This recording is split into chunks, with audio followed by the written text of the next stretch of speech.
Hello, and welcome to the Campus Technology Insider Podcast. I'm Rhea Kelly, Editor-in-Chief of Campus Technology, and your host. Digital transformation is not just about implementing new technologies, it's also about people and the ability to embrace change. In fact, you might say that's the hardest part. Culture is often cited as one of the biggest barriers to digital transformation in higher ed. In February, our Campus Technology Leadership Summit tackled that very topic with a wonderful panel discussion on building innovation into the culture of a university. I spoke with Christine Whitney Sanchez, Chief Culture Officer for the University Technology Office at Arizona State University, and Chris Dellarocas, Associate Provost of Digital Learning and Innovation at Boston University, about how they are working to transform institutional culture, incubate new ideas, support collaboration and experimentation, and more. Here's that conversation.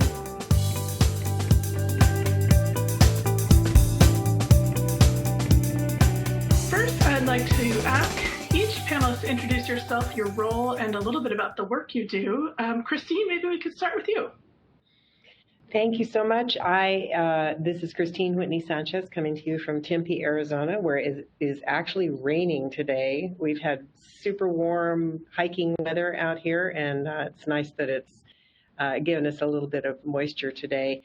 As the Chief Culture Officer at the University Technology Office, my role is really to hold the well-being of the entire organization and culture in particular. But I certainly don't do that alone. I do that with a huge group of volunteers who are in this work with me. And Chris, how about you? Hi, everybody. Good morning, good afternoon, depending on where you are. Thank you so much for having me. My name is Chris Dellarocas. I serve as Associate Provost of Digital Learning and Innovation at Boston University. I'm also a professor at the Questrom School of Business of the same institution. My role is to facilitate and catalyze innovation in digital learning and education throughout Boston University. Innovation in teaching and learning, innovation in the student experience in general, and also to promote innovative programs that make use of digital technology, online programs, hybrid programs, lifelong learning programs, experimentation with ideas like MOOCs. I mean, used to be a new idea, not anymore, right? And innovative program formats. I have an office that includes our Center of Teaching and Learning, co-reports to myself and the Associate Provost for Undergraduate Affairs. The Educational Technologies Group of the university reports to me. And also we have an instructional designers team, and a unit we call the Digital Education Incubator that I will be happy to talk about later on if you ask me the question. Great. So when we're talking about a culture of innovation, I think it's important to define that. What does that mean to you and your institution, and why is it important? Chris, maybe we'll hand that one to you first. Thank you. Well, to me, a culture of innovation is a culture where, I think, as you said it yourself at your introductory sentence, I think, people are not afraid of change. People embrace change. People view change with excitement and curiosity, and they get a dopamine rush out of trying something new as opposed to being afraid of it, right? I mean, to me, that's which of course is a culture of continuous improvement. It's a culture of experimentation. It's a culture of occasional mistakes, which are viewed very positively and as learning moments. And this is important because the world doesn't stand still. The world is changing, in particular in our field. The world of work is changing very, very rapidly. The expectations and needs of our students are changing very, very rapidly. Even the industry structure of education is changing very rapidly, with the emergence of a lot of private institutions, especially in sectors that have to do with upskilling, reskilling, and lifelong learning. And educational institutions cannot stand still. If everything changes, so must we. And we can do this more effectively if we are embracing the process and have fun with it, as opposed to when we are afraid and are dragging our feet. I like the idea of having fun with it instead of it being painful.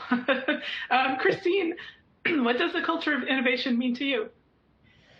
Well, just to add on to all the wonderful things Chris just said, I think of it as creating the conditions so that people can bring their very best selves into the party. And also, the part of those conditions are that we have an agile structure here that makes it possible for people to fail without shame. So this curiosity and experimentation, I think, is lifted up by some agreements that we have, that we are agile first. We start there and create the support systems for people to do their very best work. In our organization, since it's technology focused, we have a lot of folks who are coding and building products and creating the online learning environments that have become so very important during COVID. You both mentioned being able to fail and learn from failure, and failure not being a bad thing. So what are some common challenges or sort of common failures, and how do you see them as opportunities when it comes to innovation in higher ed? Christine? If we're talking about the culture of innovation, I think one of the biggest challenges is that people are naturally built. My background's in psychotherapy, and so I tend to see both the organizational system, much like the human system, as having both a personality and a soul. So the soul of our organization goes a long way in terms of helping us to address the challenges. What is our higher purpose? What are the principles that we live by together? What are the practices that embody those principles? When you've got those kinds of things established, I think it makes it a lot easier for people to have that sense of experimentation and okayness with failure. Mm-hmm. And Chris, what kinds of challenges do you see when it comes to innovation? Yeah, so from my perspective, the biggest challenge in a research university such as the one I work for is the predominance of research as one of our key functions, right? I mean, university innovates in many, many dimensions. First of all, we do innovate in terms of research. There is no doubt about it. That's what we do. That's our bread and butter. If you are a research faculty, that's what you do, and there's no problem there. But my job is to catalyze innovation in teaching and learning and student experience. And the biggest challenge I'm facing is that in a place like Boston University, teaching and learning is not really at the top of mind of most of our research faculty because their promotion and their tenure and their career trajectory predominantly depends on research. And that means, and of course, the university also, I mean, the rankings of a university and lots of those things they are tied in a very strong way to research excellence. And for that reason, the top leadership is reluctant to change the culture in a way that's going to rock that boat, right? And therefore, and I know you're going to ask us more questions about that, if you really want to create a different culture, it is very difficult, and with very few exceptions, you cannot rely on top-down leadership, right? You have to use persuasion. You have to find the lead adopters. You have to find the outliers, and you have to use a more subtle game that will bring about change from the ground up, as opposed to hoping for, let's say, a visionary leader is going to force things from the top down, simply because there is a misalignment right now between the incentives of research faculty and the more and more pressing need to innovate in the domains of teaching, learning, and student experience. Mm-hmm. And I would love to add to that, because I think these motivations that are naturally built into the roles also tie into the identities that people have in their roles. And we at ASU, we've gotten the U.S. News and World Report #1 in innovation for the 7th year in a row. Part of that, I think, is because there's a way of looking at our university not as just one enterprise or two enterprises, but three. We have an academic enterprise, which is what we typically think of as the students and the faculty and all of the learning that's going on in that more formal educational environment. We have the knowledge enterprise, which is the researchers, basically, to your point, Chris, and those two are often at I would call it some creative tension at the very least. And then we have a learning enterprise that's just been the last year that is about lifelong learning, universal learning, we call it here. And it's beginning to just explore itself. It's literally just being formed up and created as a new offering to the society. So the willingness on the part of leadership to take some really bold steps and create this new organizational frame, I think has been important to the culture of innovation as well. Yeah, Christine, you raise some very, very good points. And yeah, even in our institution, there are, I mean, first of all, the opportunity coupled to the challenge is that places as large as ASU or BU, as you said, they are very, very diverse. Yes, you have research faculty, but that's not the only faculty you have. And as you say, you can frame it as a number of parallel enterprises, or you can view it as, within every school and within the spectrum of schools and colleges of a place like this, there are several people who have an appetite and a passion for innovation.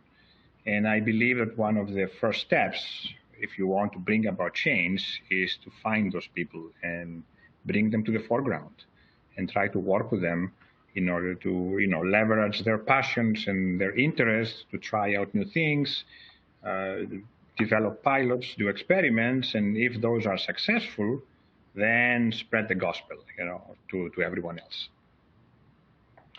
When you go ahead. Sorry. to build one more thing on there, and I have a really strong bias, and I think it's being proven out through our results here, that those folks that we're talking about including in this journey have to be across the organization. They can't just be people at a certain level or positional title or years of education or anything else, because there are people, for instance, in the University Technology Office who are don't have college degrees yet. So there are people working on campus that are working also to become a degreed person. So, Christine, you mentioned, the diversity of missions across the university. Is that a challenge in terms of, do you have to make a different argument for innovation when you're talking to those different audiences? Yes, I'd say there's sort of a broad theme that the reason we innovate in the first place is to serve our charter, which is about serving those. We are more focused on whom we include rather than whom we exclude. So it's focused on really bringing in a wide variety of partners and students, and we've done a pretty good job with that. I think also the charter has an explicit call to serving the community and having an impact on society.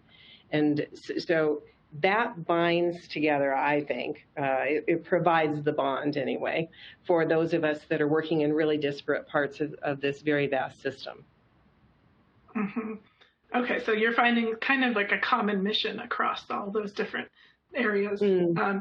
Interesting.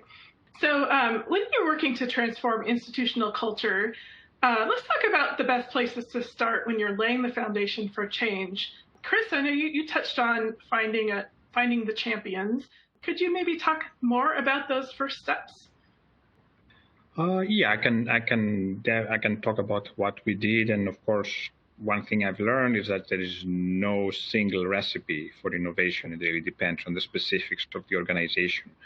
So, I mean, historically, my journey in this space started back in 2012, actually, which some of you might remember. It's almost ancient history now. It's the year of the MOOC, right? So, universities such as ours were just thinking, okay, what is this new thing? How is it going to change us, and what should we do about it? So we joined edX, and we created an ad hoc organization at the time called the Digital Learning Initiative, to build capacity for MOOC experimentation and generally introduce a culture of educational innovation on campus. And then I was asked to lead it because I guess I joined the university committee that took place the year before, and I was just very vocal and very excited. I had a lot of dopamine rush, as we said, and as you know how this works in academia. So one of the things we did is, as I said, we created an educational and digital education incubator. So that is a team of project managers, specialized project managers with a budget, right? And we welcomed ideas and proposals from anywhere on campus. We said, anybody with an idea for something new, anything you want to try in your teaching, or you could be a faculty member, could be a department, could be an entire school, come to us, right? And we'll work with you. And, if we have some money to fund, and we have project managers to help manage the idea. And if necessary, we can subcontract developers or other skill sets that we may not have on campus. So, and, we went from school to school and from department to department to kind of advertise our wares. And that was the first thing we did. We also went around campus, and there was some publicity that was given to this unit from the university. And over the next, I would say, 2 to 3 years, we had an initial set of people that we identified. I mean, the people who responded to the call were, in some ways, the people who had already ideas and were somehow they had the champions, and they were eager to just jump into innovation. They said, gee, I always wanted to do this and didn't know where to go. Now I have a place. I have a place that has, both willing ears to hear me out, and plus has resources to fund me and other ways to help me. So that way we got a first set of group of people who were our first champions. The other, at the same time, so that was more of a kind of pool approach. We said we have an open door, we have resources, we are available, come to see us, right? The other thing that we did is, based on our conversations and our participation in, national networks like this one, in our readings, we understand or we have some opinions about what areas are important to promote within BU, what areas of innovation. So when we do that, what we try to do then is, again, we actually go a little bit out pitching again. We go out to our 17 schools and colleges. We go through our group of friends, right? And any other way we know, we try to find where we might find fertile ground to create a pilot, to do an experiment, to try out a new idea. And our goal is always to start from somewhere, have a success, maybe, a success after a couple of failures, which is totally okay. And I can tell you stories about that. And then hopefully when the success happens, then of course, highlight it and then see it replicate. Because of course, the best motivator for faculty is success if they see success in their colleagues, right? No matter how much I can pitch, I cannot be as convincing as a colleague who tried something and said, gee, I tried this and it was such a big success and my students are loving it, etc. So that's how we start, where we started from. I like the messiness and the success of that journey, Chris. So when I think about our journey here, it has taken several things to really anchor the cultural work for sure. And that the first is, of course, some top-down support. We have to have some sense from leadership that this is something they're going to stand behind for the long haul, because cultural transformation isn't something you do in a year and then it's done. It's an ongoing process. And then my own approach has been, with that support, has been to really go to the grassroots. The position I'm in was sort of created as a brand new thought. And so when I came in, I was bringing years of experience as a consultant and as a therapist, since that's part of my background. But my consulting work had been primarily with helping large institutions do large-scale change. And my experience there was that it was very important to get what we call in organization development a diagonal slice across the system, people from all kinds of different positional levels and functional levels within the organization who can if we bring them together, we have a set of collective intelligence that we can work with. And that has proven to be very successful because since people tend to commit to that which they create together, there's no need for buy-in from the people that have been working on it, and then they sort of act on it as ambassadors throughout the rest of the organization and take what they're learning back to their teams. And so I think it's been a pretty successful approach. The other two things that I've learned much more about in coming to the university is how important having a way to visualize data is for the people that are going to be doing the work and making the decisions. So I partner a lot with our data and business intelligence team to sort of tell that story in that way.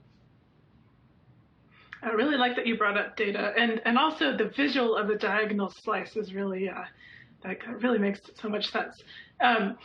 So you both mentioned institutional leadership, and this is a common question that comes up. How do you get that buy-in from the top down? Because obviously you need support at all levels, but if you're going to have the budget to spend on something, or you're going to need that leadership support. So do you have any advice on that end, Christine?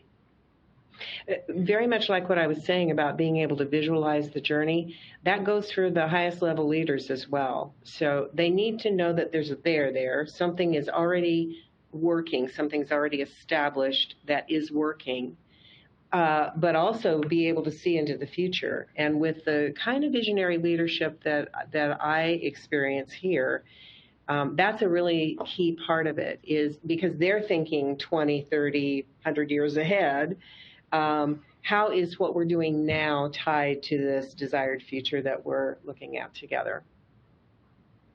And Chris, how about you? How do you encourage, the administrations to embrace innovation? Well, first of all, I am a member of the administration, but we've been talking about the top leadership. Yeah, I guess first of all, anything I say, it really depends on the top leadership, right? What seems to be working here at BU? I mean, the top leadership is rarely going to be receptive to a bold new idea without any proof of concept. Right. So the idea here is my strategy has been, as I said, more of a groundswell strategy, which is to gradually bring something to the point where the evidence and the case is compelling for the top leadership to say yes. Right. Just to give you a couple of examples. So one example is the enterprise-wide, the campus-wide adoption of Adobe Creative Cloud as a toolkit on which we're basing our students' multimedia literacy efforts, right? So initially that was adopted by a couple of our schools. School of Communication had adopted it. I don't remember which other school had it. The School of Fine Arts, I think, had adopted it, right? And then what we do is we promote the ideas. We get, we monitor how this is used. When we have successes, we broadcast them, right? And then we try to see who else could we try to get on board in order to get to a critical mass and a tipping point that will basically convince the leadership. In this case, it's a simple case, right? To make an enterprise license, right? And, the tipping point, it was for a writing program. When the writing program, which is something that touches every undergraduate on campus, decided that they really wanted to get serious about multimedia literacy, right? And they said, gee, we like the Adobe Creative Cloud suite, and we're going to adopt it. That was a point where we made a case to the leadership, and the leadership said, yes, now it makes sense for us to have an enterprise license for this software. It's a very small thing, right? So you just build it. I mean, another thing is, if you want to see bigger change, we break it into smaller pieces.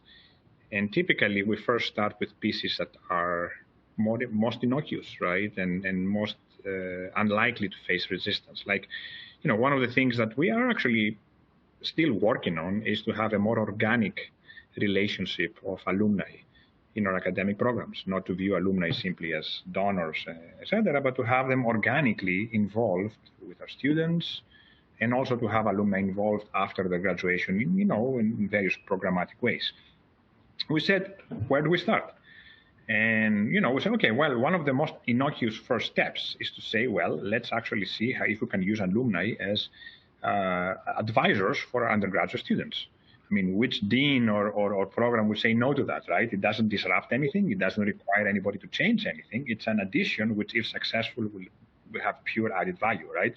And it actually remedies also some dysfunctions that exist perhaps in some areas with respect to having, let's say, faculty advisors or other kind of advisors. So we pitched that first idea, and then again, we found a school that was willing to pilot it, and we actually built some technologies to do this through an online community.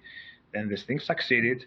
Then another couple of schools adopted the same technology. Then the development office became interested, and then we were on the table for further discussions about how to involve alumni. I mean, this is just a couple of stories of how we start doing things. In general, you have to slowly build a case which is compelling enough so that the top leadership sees the value and appreciates the risk. Because one thing I've come to appreciate actually is the wisdom. I'm a technologist by background, and I tend to be so excited about all proclamations of new and disruption, right? And our president, who is wise, and has seen a lot, he was telling me always, I've seen so many proclamations of disruptive change in education, and those things just fizzle out after 5 years. So I've come to appreciate his skepticism. And I know now that if we really want the top leadership to change things or to fund things, I have to really build the case to the point where it is solid enough. And that's something that we do gradually from baby steps. So when you're building the case or looking for proofs of concept, how do you prioritize, pilots or areas where innovation is possible or desirable? Especially with Chris, your groundswell approach, it just seems like there's so many possibilities. So how do you manage or prioritize what you're going to work on? Well, I mean, okay, a lot of it, of course, I would say is instinct and dopamines, but no, that's not the right answer, right? So actually, it's interesting. We actually in this process right now, because post-COVID, we feel that there is an increased appetite and readiness of our faculty to engage in residential transformation. The question is no longer modality, online versus residential, things like, more inclusive teaching, better student engagement, better sense of community in the classroom, better connection between what you do within the classroom, what you do outside of the classroom, and all these things, right? So we have all these ideas that are bubbling up. So basically what I've asked my staff to do is to prioritize them in two categories. The first one is which of these ideas will have the biggest impact if implemented correctly to our students, right? How in preparing our students be better prepared for the life and the work of today and tomorrow. Right? And then the second list is which of these ideas, if sufficiently communicated, are most likely to excite our faculty, right? Because you see, so it is, first of all, which ideas are worth doing in terms of really what we aim to accomplish as an organization, and which ideas are more likely to be to excite those that are necessary, we have to work with to be as partners. Because we cannot force any faculty to adopt any idea. We have to excite them. We have to convince them, right? So I think those lists are what we're using in order to prioritize the themes that we're going to be rolling out and working towards. Yeah, and Christine, how do you prioritize areas in need of culture change or areas of innovation at ASU? Well, I think I'll use an example we're working on right now. I've been part of an initiative at ASU to really rethink the way technology and the community of technologists are working together. There are about 1,200 of those folks around the university. About half of them are in the technology office, and the others are embedded in units and colleges. And so we designed a new framework, a new model that helps us see ourselves as networked with nodes. So we are aiming to leverage that which is ubiquitous across the system while honoring that which is unique. So my priority is not the same probably as somebody's priority in the knowledge enterprise, for instance. But we do have some shared understanding of the things that need to happen soon on a technological level, and the things that we need to be keeping our eyes on and forwarding for the future. And then back to the collective intelligence thinking here. By now, we have had designers and people that have been creating the work that we're doing to make this network come to life. And we also have the highest leadership at the institutional level who have chimed in with their priorities. So we right now have 8 exemplar projects that we're working on, one of which is culture, talent, and communications, which I'm leading.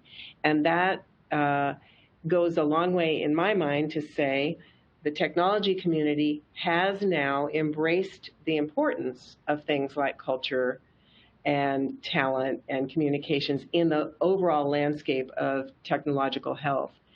And we've also done some good work helping people understand that there are both IT kinds of technologies, high tech, but there are also social technologies that we can make use of that get at the collective intelligence and help people make decisions on a really broad scale.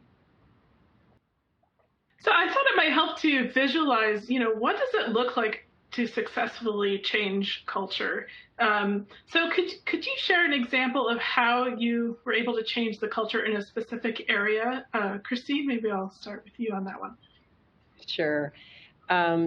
Well, as I said, we started with this diagonal slice of folks who came in to design our initiative for culture change in the first place. That was about 3 years ago.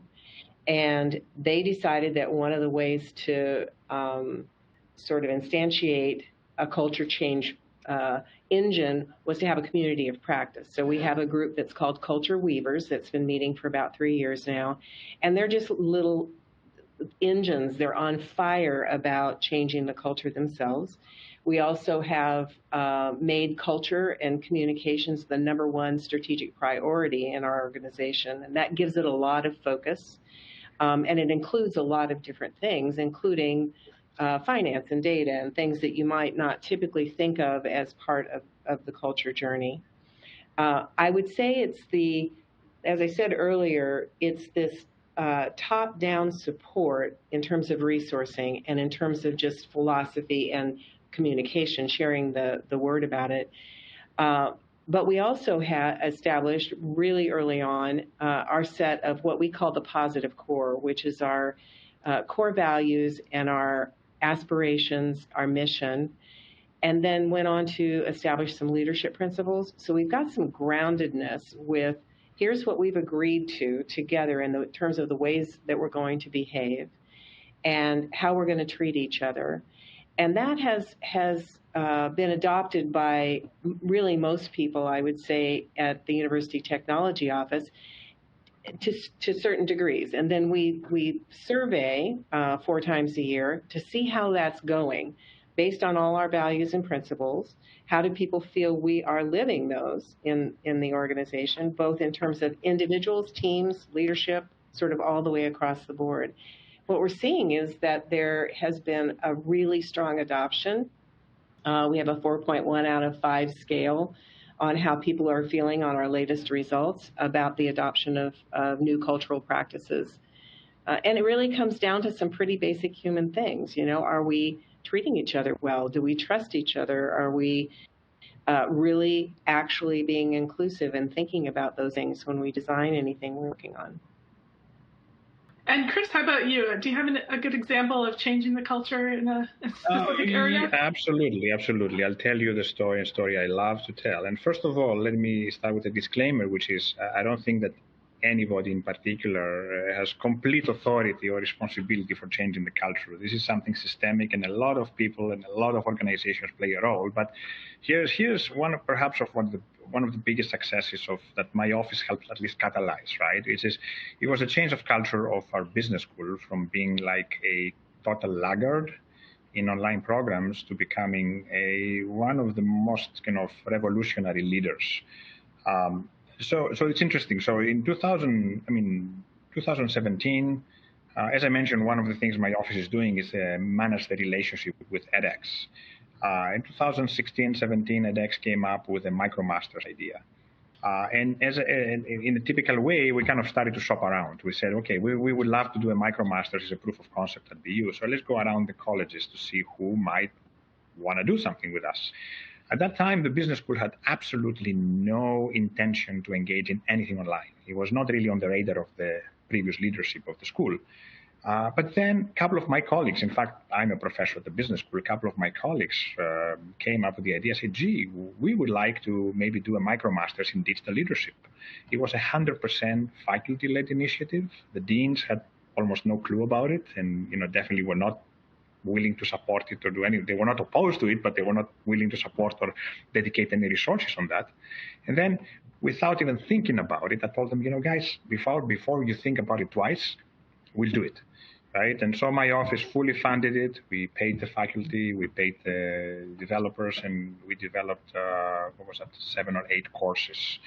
And even though this was not really, didn't have the full support of the business school leadership, our calculation was that way we're going to educate 10 to 12 of our best faculty into online teaching and learning, and we're going to put the seed that will make it easier next time around for some idea of this sort to be better received by the faculty. It was so interesting. I remember very vividly there was one faculty member of marketing who was so opposed. I mean, actually, in fact, she was one of the faculty teaching the course. She would say, why are we doing this? It's a waste of time, etc. So guess what? I mean, the MicroMasters was actually very well received. The university never tied it to a real master's, which is basically what it was supposed to do, but it really was very well received as a standalone certificate. The courses were highly acclaimed because of their quality. In fact, that faculty member who was kind of complaining about it, her course was the most successful one, and then there were people stopping her at the airport and say, gee, you're professor such and such, and I took your class, right? And so here's what happened, and that's where serendipity comes into play, right? 2 years later, edX was looking for a partner to do an online MBA, right? A low cost. And basically, at that time, our school was, I think, the only US business school that had content on edX. So the CEO of edX asked our provost, would BU want to partner with edX to produce an online MBA, low cost online MBA?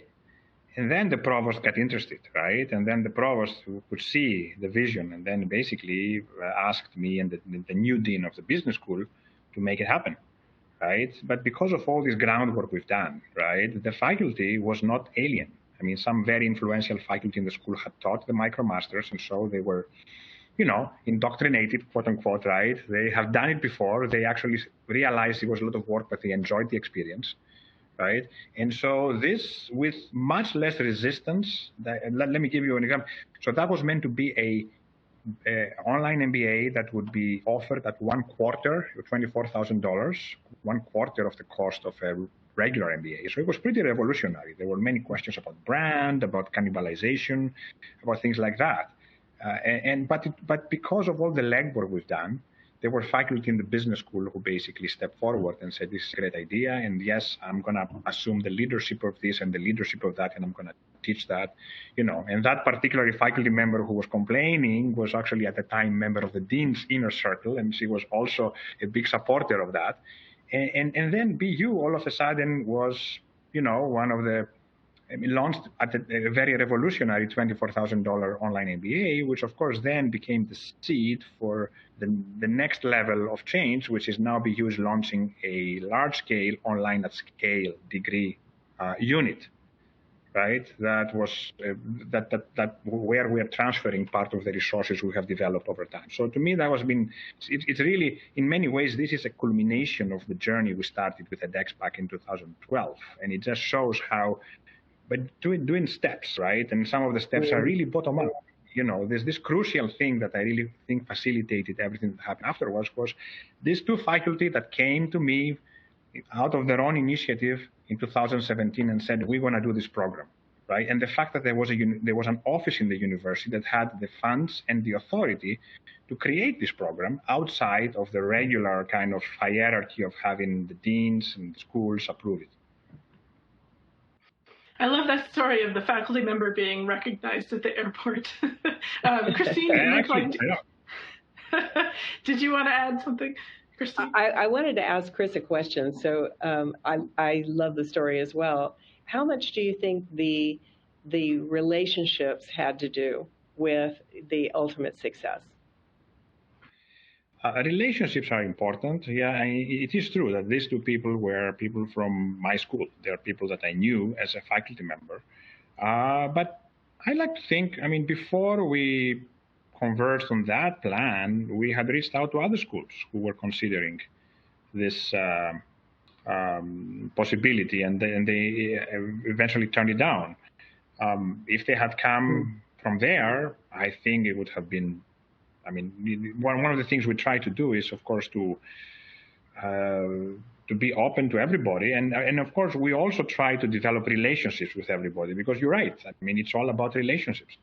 It's all about relationships. I mean, one of the things that we have tried to do early on is to connect with all the deans. Like, for example, one thing we tried for a while is to have like tea evenings, right? Every 3 months we had like an evening, with tea and conversation, and we invited 3 or 4 deans, and with tea and appetizers and things like that, and we had conversations about what are some of the pain points, how we can help you, and plus, by being a member of the provost cabinet, I mean, I meet with the deans very regularly, and I try to maintain. It's all really about. I mean, at the end of the day, it's all about relationships, right? And in fact, one of the things that I enjoy the most about the job is the opportunity to connect and relate to people from all walks of campus. Yeah. Because it's just being in a university campus is such a wonderful environment. I mean, any given school is diverse enough, but if you take all of our schools and colleges together, it's a wonderful, wonderful environment, and then you meet all these fantastic people who are so different from each other, and they're all, they're a delight to relate to and to work with. Yeah. So we're just about out of time, but I want to ask you each for your final advice, brief advice.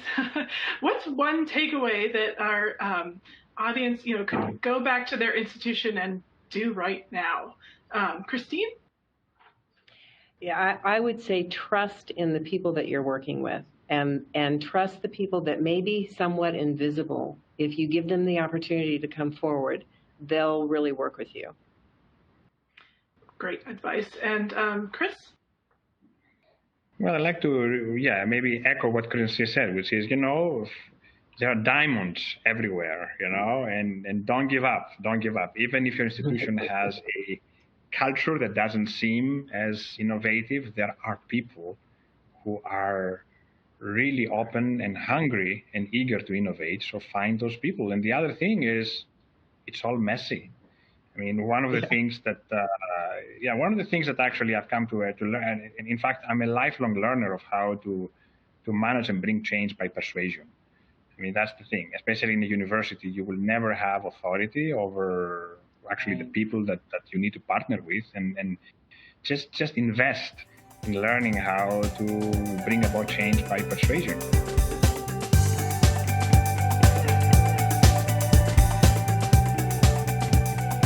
Thank you for joining us. I'm Rhea Kelly, and this was the Campus Technology Insider Podcast. You can find us on Apple Podcasts, Google Podcasts, Amazon Music, Spotify, and Stitcher, or visit us online at campustechnology.com/podcast. Let us know what you think of this episode and what you'd like to hear in the future. Until next time.